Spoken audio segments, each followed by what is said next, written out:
Hello पंच owners. तो आज के वीडियो में हम देखने वाले हैं टाटा पंच विथ एनजी के स्पार्क प्लग्स। और ये रिव्यू है मेरा टूर का।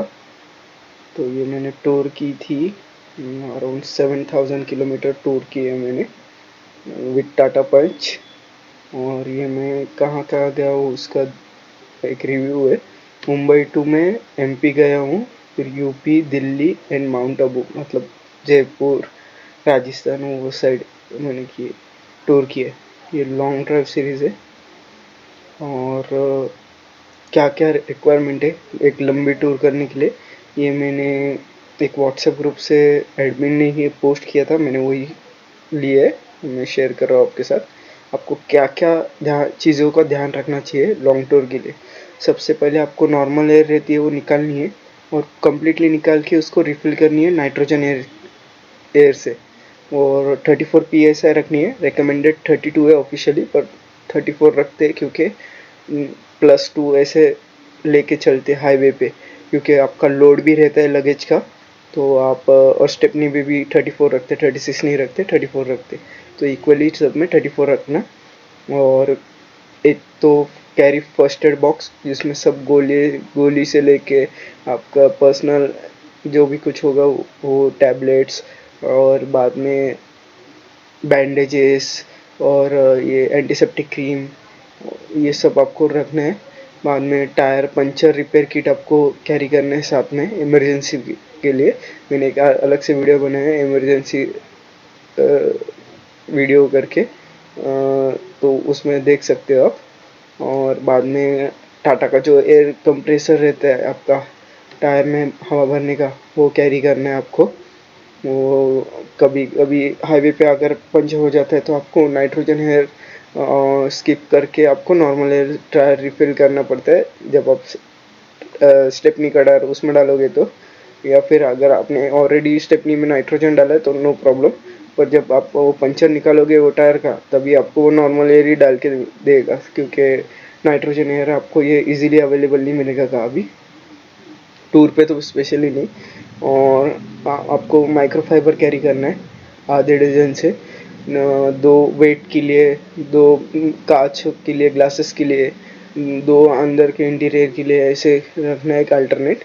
और बाद में ग्लास क्लीनर आपको कैरी करना है। अगर आपका बेस से ले मतलब प्योर से लेके एकम्प्लिश मॉडल है जिसमें रियर वाइपर नहीं है, तो आपको ग्लास क्लीनर लगेगा ही।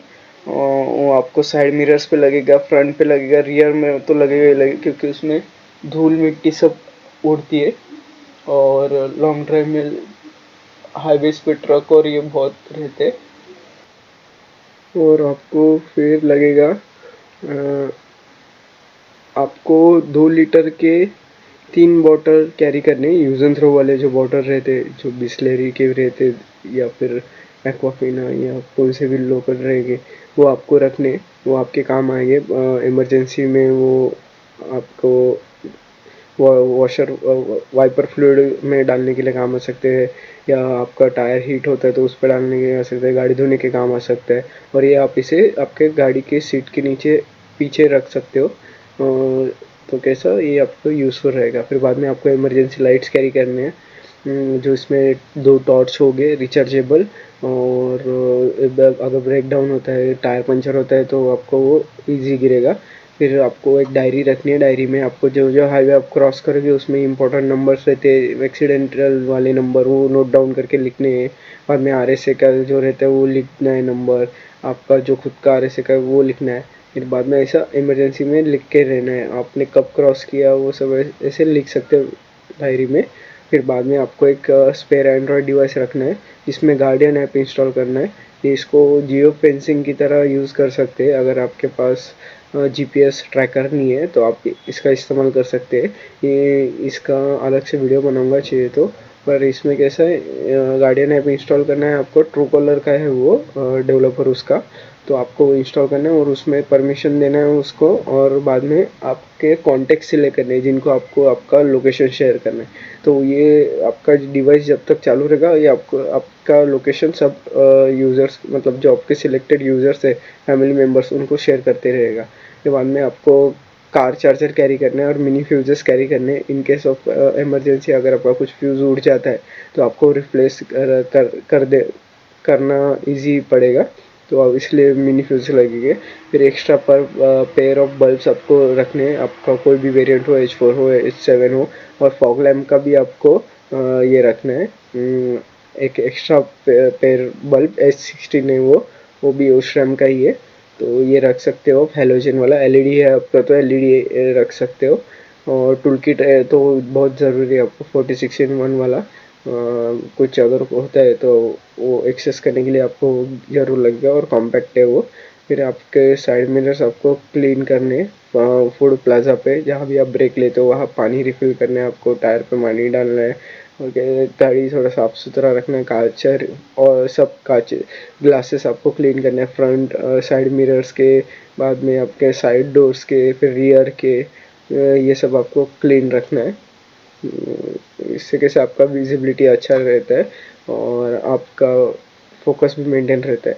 अगर आप नाइट का ट्रैवल कैरी कर रहे हो तो आपको नेक पिलो कैरी करना है, बैक सपोर्ट के लिए कुशन भी कैरी कर सकते हो, और एक आइस बॉक्स कैरी करना, चिलर बोलते हो उसको, वो 25 लीटर का बहुत काफ़ी हो जाता है। और वाटर कैन कैरी करना है आपको, अगर आपको ड्रिंकिंग वाटर चाहिए तो 5 लीटर या 10 लीटर का बिस्लेरी का कैन आता है, वो कैरी कर सकते हो। फिर बाद में कैरी रियर ब्रेक लाइट्स, अगर आपका एकम्प्लिश के नीचे वाला मॉडल है तो वो उसमें कैसा रियर ब्रेक लाइट्स के बल्ब कभी कभी उड़ जाते हैं, तो इसमें T10 का भी बल्ब रखना आप, ओस्ट्रम का, और ये आपके काम आएगा।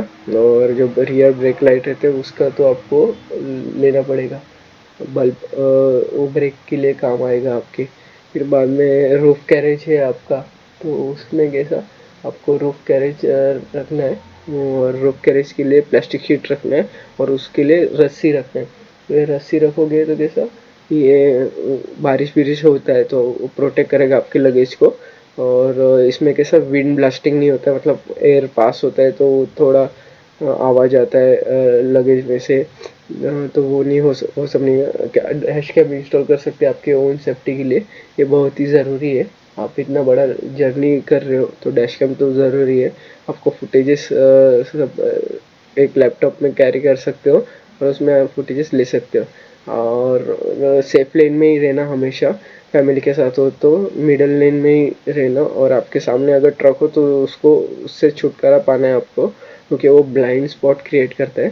तो इससे कैसा आपको थोड़ा ड्राइविंग में इजी हो जाएगा। तो ये और अंडरग्लो लाइट्स एक है वो, उसमें कैसा रहता है, अगर आप गांव एरिया में कैसा लाइट नहीं रहते हैं, स्ट्रेट हाईवे होता है, वहाँ स्ट्रीट लाइट्स नाम की चीज़ ही नहीं होती है, तो उसमें कैसे आपको आपका लाइट का थ्रो वीक रहेगा तो आपको जजमेंट लेने में तकलीफ होती है। तो आप क्या वो टाइम पे क्या करते हो, जो आपका वाइट लाइन रहता है लेफ्ट या राइट लेफ्ट वाला, तो वो आपके मिरर के इसमें से जजमेंट लेके आप वैसे कार चलाते हो, तो उसके लिए कैसे वो दिखना तो चाहिए वाइट लाइन पहले लेफ्ट मिरर में, तो उसके लिए कोई कोई नीचे अंडरग्लो लाइट्स लगाते हैं वाइट वाले, तो वो आप इंस्टॉल कर सकते हो। और फिर नैरो लेंस में कैसा ये आपके काम आता है। और कभी कभी हाईवे पे मतलब बड़े बड़े ट्रक्स आते हैं तो वो लोग आपको स्पेस नहीं देते, वो बहुत आउट ऑफ द लेन चलाते, तो कभी कभी आपको लेफ्ट में दबाना पड़ता है गाड़ी, तो वो टाइम पे वो काम आता है। तो ये हो गया। फिर बाद में डिपर आपको सीखना है, कब डिपर पास लेना है, आपको ट्रक वाले को बोलना है मुझे पास से लेन चेंज करनी है, इंडिकेशन सीख देना है, उसको बताना है। और ये सब एक लैंग्वेज रहता है, अगर आपको मर्ज करना है लेन में तो उसके लिए भी पास देते, 2 बार ये करना है, डिपर मारना है। एक बार डिपर मारोगे मतलब एक्सेप्ट करोगे, हाँ आप जाइए, 2 बार करोगे मतलब आप रिक्वेस्ट कर रहे हैं, ऐसा कुछ तो रहता है वो। तो ये लैंग्वेज सीखना है आपको उनकी। फिर कैरी स्टिक और cricket bat with ball for your own safety, ये रात के टाइम पे आपके काम आएगा। स्टिक कैरी करना है आपको, क्रिकेट बैट भी कैरी कर सकते हो आपके नीचे, अगर कोई कोई आपकी गाड़ी रोकता है अगर कोई आपकी गाड़ी रोकता है तो फिर आपके स्टिक और बैट का यूज़ कर सकते हो for your own safety. Keep your car inspection daily, मतलब आप जब भी सुबह मॉर्निंग में कोल्ड स्टार्ट करोगे गाड़ी अपना, तो कार का इंस्पेक्शन करना है। फिर बाद में देखना है क्या कहाँ कुछ स्क्रैचेस है क्या, या फिर क्रैक है क्या विंडशील्ड पे, ये सब आपको देखना है, छोटी छोटी चीज़ें। बाद में जैमर एक कैरी करना है आप, और वो सेफ्टी के लिए बहुत अच्छा है। वो जैमर जो का आरटीओ के पास रहता है, मतलब वो टो हुक बोलते हैं उसको, वो टायर को लगाते हैं, येल्लो वाला रहता है, वो खरीद लीजिए, 1000 रुपये का आता है वो। फिर बाद में आप जब भी गाड़ी से उतरोगे और आप लगेज वगैरह सब दे दोगे होटल में, और आप तो भी आपको आपका सब विंडोज चेक करना है, और मैनुअली लॉक डोर लॉक करना है, और चेक करना है मैनुअली सब डोर्स लॉक है कि नहीं, ये सब देखना है। अगर नाइट ड्राइविंग कर रहे हो तो पोलराइज ग्लासेस भी मिलते हैं, आप वो यूज़ कर सकते हैं। एंड गेमिंग का कंप्यूटर ग्लासेस आता है, वो भी अच्छे है, थोड़ा ठीक ठाक है, आप वो इस्तेमाल कर सकते हैं। तो सब ये सब फॉलो करोगे तो आपका जर्नी थोड़ा इजी हो जाएगा। और कुछ एडिशंस है जो आप आपके हिसाब से डाल सकते हैं। ये मैंने किसी दूसरे का था तो वो मैं इतना फॉलो भी नहीं किया था जब लॉन्ग ड्राइव पे जाता हूँ, क्योंकि कैसा है तभी इतना ध्यान में कुछ रहता नहीं है, आपको सिर्फ पॉइंट ए से पॉइंट बी से जर्नी जल्दी जल्दी कवर करना रहता है।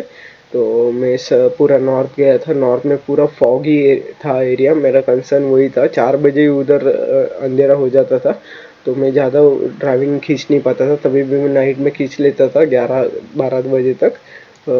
कोशिश करता था, क्योंकि फॉग में गाड़ी दिखता ही नहीं है और थोड़ा रिस्की हो जाता है। तो ये सब आपको प्रिकॉशन लेना है। तो ये कुछ मेरा जर्नी था, मैंने मुंबई से स्टार्ट किया। मुंबई से स्टार्ट करने के बाद मैं नासिक में रुका, नासिक में मैंने थोड़ा त्र्यंबकेश्वर और ये ज्योतिर्लिंग वो सब टेम्पल्स किए। बाद में मैं औरंगाबाद गया, फिर वहाँ से मैंने नागपुर गया, नागपुर में भी मैंने थोड़ा स्टे किया, और मैंने वहाँ टेम्पल्स एक्सप्लोर किए। वहाँ से मैं अंदर गया, उज्जैन मध्य प्रदेश में गया। मध्य प्रदेश में इंदौर घूमा मैंने। ये उज्जैन होने के बाद ओंकारेश्वर टेम्पल वो सब करने के बाद मैं बाहर निकला, फिर मध्य एमपी किया मैंने, एमपी में भी घूमा। एमपी में घूमने के बाद मैं सीधा वाराणसी बनारस यहाँ गया। यहाँ मैंने घाट और वो सब मेनका घाट और ये सब देखा, एक्सप्लोर किया, और काशी विश्वनाथ टेम्पल घूमा। फिर बाद में मैं लखनऊ गया, लखनऊ में भी घूमा मैंने, प्लेस देखी, म्यूजियम्स देखे आर्कोलॉजिस्ट वाले। बाद में मैं उत्तर प्रदेश गया, उत्तर प्रदेश मुझे बहुत बढ़िया लगा। एमपी और ये उत्तर प्रदेश बहुत, मध्य प्रदेश और उत्तर प्रदेश बहुत ही बढ़िया है। कानपुर भी अच्छा है और वहाँ के लोग बहुत अच्छे हैं। वाराणसी में थोड़ा तकलीफ आपको ये होगा कि आप 5 स्टार होटल या 3 स्टार भी होटल लोगे, वहाँ का पानी इतना अच्छा नहीं है, क्योंकि क्या मालूम नहीं, मुझे तो इतना ये खास नहीं है। ये तो होली प्लेस ऑफ गॉड है, और वहाँ इतना मुझे कुछ ये नहीं लगा। स्टे का थोड़ा इशू है यहाँ, मतलब आप 10,000 दो पर नाइट का, या फिर भी वहाँ क्वालिटी नहीं लगा मुझे। फिर भी ठीक है। यहाँ से मूव ऑन करके मैं दिल्ली गया, दिल्ली बहुत ही बढ़िया प्लेस है, वहाँ मैं बहुत घूमा। लोटस टेम्पल, बाद में रेड फोर्ट, जामा मस्जिद, कुतुब मीनार, ये सब मैंने बहुत कवर किया। मैं सबको वीडियो में सब कवर नहीं दिखा सकता, मतलब वो बहुत टाइम वीडियो लेंदी हो जाता है और बहुत खींचता है। फिर बाद में मैंने बहुत एक्सप्लोर किया, कैनेकट प्लेस एक्सप्लोर किया, बाद में चांदनी चौक, सरोजिनी मार्केट। बहुत ही घूमने के लिए दिल्ली बहुत ही अच्छा है, और वहाँ के लोग भी अच्छे हैं, और ये अच्छा लगा। जब यहाँ इसके बाद जो मेरा जर्नी शुरू हुआ, ये राजस्थान अजमेर वाला, जयपुर वाला रूट मैंने सिलेक्ट किया था। ये यहाँ से पूरा वर्स्ट होता है मेरा जर्नी का स्टार्ट, क्योंकि यहाँ मुझे कुछ हैपनिंग नहीं लगा। यहाँ का जो ट्रैफिक कॉप्स थे वो कोऑपरेटिव नहीं थे, पहली बात। बाहर का गाड़ी देख के वो लोग थोड़ा ओवर पावर करने की कोशिश कर रहे थे, उनका क्या लॉजिक था मुझे मालूम नहीं। मैं पर्सनल उनसे कुछ दुश्मनी नहीं था, तो मैंने इग्नोर किया उनको। और छोड़ दिया। मैंने बात करना सही नहीं समझा क्योंकि मैं फैमिली के साथ था। यहाँ कुछ मुझे हैपनिंग नहीं लगा तो मैंने पिंक पैलेस और वो सब देखा, और बाकी का मुझे इतना वर्थ नहीं लगा। तो ऐसे बहुत ये प्लेसेस है, मैंने 2-3 वो कवर किए, बाकी के मैंने नहीं गया, मुझे वर्थ नहीं लगा। पैलेसेस विलेसेस थे वो मैंने कवर किए, बाद में वो जल महल है वो कवर किया, और बहुत तो ऐसे 2-3 फेमस है। फिर मैं माउंट आबू आया। माउंट आबू यहाँ से मतलब अजमेर से लेके यहाँ माउंट आबू तक रोड इतना घटिया है ना, क्या बोलूँ। गुजरात अहमदाबाद वाला तो उससे और बड़ा घटिया रोड है उधर का। तो माउंट आबू आया, वहाँ का क्लाइमेट अच्छा था, वहाँ सब गुजरात और अहमदाबाद के लोग आते हैं क्योंकि तो फैमिलीज आते हैं वहाँ एंजॉय करने के लिए। माउंट आबू में मैंने बहुत देखा, टॉर्ट रॉक देखा, बाद में बहुत एक्सप्लोर करने के लिए। माउंटेन है, इतना नहीं है वो प्लेस बड़ा, पर वो कैसा उसका जो माउंटेन में से ड्राइविंग करने का एक्सपीरियंस है वो मैंने साउथ का ट्रिप किया था, कोडाईकनाल। वो तो कुछ अलग ही लेवल का था, और वो साउथ एकदम बेस्ट है। तो और ये भी थोड़ा वैसे ही था, पर इतना कुछ खास नहीं था, पर मेरे टाटा पंच के लिए ये एक नया एक्सपीरियंस था। तो मुझे इजीली मेरा वो गाड़ी ने कवर किया। फिर बाद में मैं माउंट आबू छोड़ दिया, फिर मुझे यहाँ रुकना ही नहीं था, अहमदाबाद सूरत। तो मैंने यहाँ हॉल्ट लिया ही नहीं क्योंकि मुझे वर्थ नहीं लगा, और यहाँ का खाना मुझे नहीं सूट हो रहा था। तो मैंने सोचा ये दोनों स्किप करता हूँ और डायरेक्ट मुंबई में ठाणे में ही देखता हूँ किधर तो स्टे का। तो मैंने कंटिन्यूस ड्राइविंग किया है, पूरा वन स्ट्रेच में मैंने स्ट्रेच करके मैं ठाणे आता हूँ। तो ठाणे में मुझे थोड़ा वाटर क्वालिटी अच्छा मिला। वहाँ का रोड घटिया है, पर मेरे पास कुछ ऑप्शन नहीं है, तो मैं कुछ कंप्लेन कर नहीं सकता। बहुत सब डस्टी एरिया है, दिल्ली से भी मुझे वर्स्ट लगा ये एरिया। रोड या सब मुझे बाद में पता चला होटल वालों से, क्या इलेक्शंस आ रहे हैं तो उसके वजह से सब रोड का रिपेयर वर्क शुरू किया है। तो मैं बोला ठीक है चलो, अभी कोई ऑप्शन नहीं है तो यहाँ रुकते हैं। तो मैंने ठाणे में स्टे लिया। ठाणे के बाद मैंने स्टे लेके मैं मुंबई निकल गया। मुंबई में तो मुलुंड छोड़ा मैंने, उसके बाद ईस्टर्न एक्सप्रेस हाईवे पकड़ लिया। तो मुझे थोड़ा रोड अच्छा लगा, बाद में वो साइड सब अच्छा था। अनफॉर्चुनेटली मुझे आगे कर्नाटका जाना था, मतलब बेंगलोर जो मेरा होम टाउन है। तो मैं मुंबई में स्टे किया क्योंकि तभी ये फ्लड और सब कंडीशंस थे, ऐसे वेदर कंडीशंस अच्छे नहीं थे। और तो मैंने यहाँ ही होल्ड किया मेरे दोस्त के यहाँ, जहाँ मेरे दोस्त ने पिच किया था क्या हम लोग घूमने जाएंगे करके, तो मैंने वहाँ ही स्टे किया। और जब कंडीशन अच्छे हुए तो मैं कर्नाटक मतलब बेंगलोर के लिए निकल गया। तो बेंगलोर के लिए निकल गया और फिर मेरा वहाँ जर्नी एंड होता है। तो टोटल मेरा कितना किलोमीटर हुआ है, 7,000 या 8,000 कुछ हुआ है। और मुझे फ्यूल का कुछ 35 या 40 के अराउंड हुआ है, क्योंकि मैंने बहुत घूमा। मैंने एक्सप्रेसवे के बाहर से अंदर सिटी तक ड्राइविंग की है, तो उसकी वजह से थोड़ा फ्यूल एक्सपेंसेस और टोल का भी बहुत चार्जेस है। मैंने टोटल ये देखो, मैंने टोल लोडिंग किया था 3, 4, 5, 6, 7, 8 हज़ार, ये 10 हज़ार रुपये का समझ लो मैंने टोल लोडिंग किया था। और टोल दे के भी रोड कुछ अच्छे नहीं है। NH के कुछ टॉयलेट्स भी इतने अच्छे नहीं है, घटिया है। साउथ के तो बहुत अच्छे हैं, नॉर्थ के तो मुझे इतने अच्छे कुछ लगे नहीं। और मतलब इतना टोल दे के भी वर्थ नहीं लगा मुझे। तो ये कुछ अभी डे 1 है। डे 1 में मैंने मुंबई टू त्र्यंबकेश्वर महादेव टेम्पल की है, तो इसके कुछ पिक्स है। वहाँ पे मैंने VIP दर्शन लिया था, तो उसका अलग से मैंने पे किया था। तो ये सब अभी आपको पिक्स दिखाऊंगा, मैं मेरा एवरेज भी दिखाऊंगा। मेरे ये NGK के स्पार्क प्लग है, नॉर्मल वाले नहीं है क्योंकि मैंने नॉर्मल वाले लास्ट ईयर ही निकाल दिए थे। तो NGK के स्पार्क प्लग बहुत अच्छे हैं, और मेरा इंजन ऑयल भी अलग है। मैं कैस्ट्रॉल मैग्नेटिक डालता हूँ, से फुल्ली सिंथेटिक वाला। तो मेरा 20 तो आराम से देता है। ये मेरा लगेज ज़्यादा था तो इसलिए 20 है, और अगर एक्सप्रेस वे पे जाऊँगा तो फिर वो मुझे आराम से 23-24 सिटी पे चलाओगे तो आपको 26 भी मिल जाएगा। पर मेरा स्पीड कैसा था, 80 था मेरा, 60 to 80 ये मेरा स्पीड था, क्योंकि उधर सिटी में अलग अलग अलग स्पीड ये है। और वहाँ स्पीड मोबाइल वैन भी है, तो रडार बॉट का इस्तेमाल करना, अदरवाइज आपका चालान हो सकता है। डे 2 में मैं ओमकारेश्वर से मध्य प्रदेश के लिए रवाना हो गया। यहाँ आप देख सकते हैं, यहाँ मैंने टेंपल किया, टेंपल में गया मैं। फिर बाद में ये ये ओमकारेश्वर टेंपल होने के बाद मैं निकल गया मध्य प्रदेश के लिए। ये बहुत ही अच्छा है। फिर मैं दादरी गया, ओमकारेश्वर से दादरी गया हूँ मैं। दादरी में मेरे फ्रेंड का वेडिंग था, तो मैंने वो अटेंड किया है। उसका मैंने पर्सनल रीजंस के वजह से मैंने उसका अटैचमेंट नहीं की डाले पिक्स। मैं डे 4 में दादरी से रेड फोर्ट गया, न्यू दिल्ली। दिल्ली पहुंचा, मैंने गेट ऑफ इंडिया देखा, रेड फोर्ट देखा, नेशनल मेमोरियल वॉर का वो देखा, जामा मस्जिद देखा, चांदनी चौक देखा, लोटस टेम्पल देखा। बाद में बहुत देखा, दिल्ली तो मैं बहुत घूमा। कैनेकट प्लेस देखा, बाद में कुतुब मीनार देखा।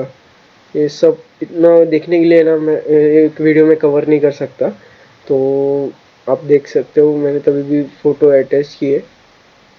फिर डे 5 में लोटस टेम्पल के लिए निकल जाता हूँ। वहाँ वहाँ पे मैं म्यूज़ियम जाता हूँ मैं। राष्ट्रपति भवन का म्यूज़ियम है वो। राष्ट्रपति भवन म्यूज़ियम जाने के बाद मैंने मून का रॉक देखा। फिर बाद में जामा मस्जिद देखा मैंने, कुतुब मीनार देखा। वर्थ है, ये देखने लायक है और पैसा वसूल है। मुझे तो सबसे अच्छा दिल्ली ही लगा। क्या एज यूजुअल वो कैपिटल है।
बाद में मैं लोटस टेम्पल से यहाँ गया काशी विश्वनाथ टेम्पल के लिए निकल रवाना हो गया। तो ये कुछ काशीनाथ ये मेनिका घाट है।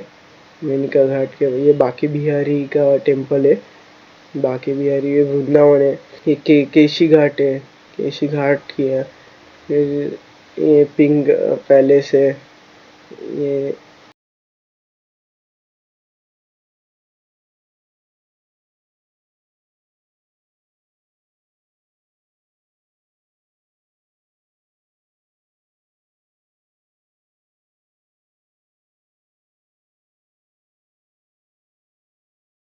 डे 6 में मैं ये अजमेर और वो सब pink palace, Sarnath temple, Agra, Triveni Sangam, ये सब मैंने कवर किया। आर्कियोलॉजी सर्वे ऑफ इंडिया बोलते हैं उसको। तो ये सब कवर करने में मुझे ये खास नहीं। आज जब से मैं दिल्ली छोड़ा रवाना हुआ, मुझे बाकी का सब जर्नी वर्स्ट लगा, वर्थ नहीं लगा, वेस्ट ऑफ मनी लगा मुझे। आपका कुछ अलग राय हो सकता है। आगरा में पहले भी घूम के आ चुका हूँ, तो मैं आगरा भी घूमा था, मैंने वो पिक्स ऐड नहीं किया इसमें। ये कुछ है। फिर बाद में मैं अगले दिन जल महल देखा मैंने। फिर बाद में वो ही मैंने ट्रैक किया। बाद में फिर वहाँ एक टेम्पल था, माउंट आबू गया, माउंट आबू का टेम्पल किया मैंने, जैन टेम्पल किया। ये बाद में ये घाट से ये एक्सप्लोर किए मैंने। ये देखो बहुत देखने के लिए है। तो ये सब एक्सप्लोर करने के बाद मैं मुंबई आया। मुंबई में मैंने जूहू चौपाटी भी देखी, मुझे अच्छी लगी। क्लीनलीनेस बहुत है वहाँ, जो बाकी के यहाँ मुझे नहीं लगा। बाद में फिर मैंने मुंबई में थोड़ा होल्ड किया जब तक साउथ में थोड़ा वो वेदर का इशू था। जब तक वो सेटल नहीं हो गया तो मैंने स्टे किया, बाद में मैं निकल गया। तो ये कुछ इस तरह मेरा जर्नी था टाटा पंच, मुंबई से लेके मध्य प्रदेश, दिल्ली यहाँ तक। बाद में माउंट आबू, ये सब मैंने कवर किया और मुझे वर्थ लगा। मेरा मिनिमम एवरेज मेरा 19 था। ये 19 क्यों था? क्योंकि इसमें रफ ड्राइविंग था, क्योंकि इसमें स्टीप थे, बाद में उबड़ खाबड़ रोड थे, रोड अच्छे नहीं है, सब काम कर करके। और एक्सप्रेसवे, जब यमुना एक्सप्रेसवे है, बाद में वो वडोदरा एक्सप्रेसवे, वो तो बहुत ही कंजेस्टेड है, उसमें कुछ लेन डिसिप्लिन भी नहीं है। मुझे सिर्फ ये दिल्ली का ये अच्छा एक्सप्रेसवे लगा और मुंबई का भी मुझे अच्छा लगा। बस ये दो एक्सप्रेसवे मुझे अच्छे लगे। यूपी एमपी के भी है पर इतने कुछ खास नहीं है और वर्थ नहीं है। इतना टोल लेते हो 145, 165, 205, ये मुझे वर्थ नहीं लगा इतना, लिटरली लूट है। फ्यूल भी अच्छा था, 96 रुपीज़ फ्यूल था वहाँ यूपी में, तो मैंने उसका बेनिफिट लिया। दिल्ली में भी 96 ही था, सस्ता था दिल्ली में भी। और सिर्फ माउंट आबू में महंगा था, 110 रुपये था। और तो उसके बाद मैंने फ्यूल रिफिल ही नहीं किया, मैंने सीधा फिर जहाँ कम था वहाँ ही किया। मुंबई में आके मैंने किया, मुंबई में कुछ 106 रुपया था, तो मैंने वहाँ एक रिफ़िल किया। फिर बाद में वहाँ से मैंने आगे डायरेक्ट बेंगलोर में रिफ़िल किया। तो ये कुछ इस तरह मेरा जर्नी था विद टाटा पंच एनजी के स्पार्क प्लग। मैक्सिमम आपका एवरेज देगा ये 24, 21, 20, आपके ड्राइविंग के स्टाइल के ऊपर है। मैंने क्रूज़ कंट्रोल यूज़ किया था तो मुझे 22-24 मिला था और मैं सेटिस्फाइड हूँ इससे। और हाँ, ये गाड़ी लॉन्ग ड्राइव के लिए बनी है। मैंने साउथ का भी जर्नी की है, tour by car with Tata Punch से किया था, उसका भी मैं एक वीडियो डालूँगा। वो वीडियो देखने के लिए धन्यवाद, थैंक यू। आपके कुछ क्वेश्चन या क्वेरी हो सकते हैं तो आप मुझे कमेंट्स में पोस्ट करके डाल सकते हैं, मैं उसका रिप्लाई दूँगा। Thank you.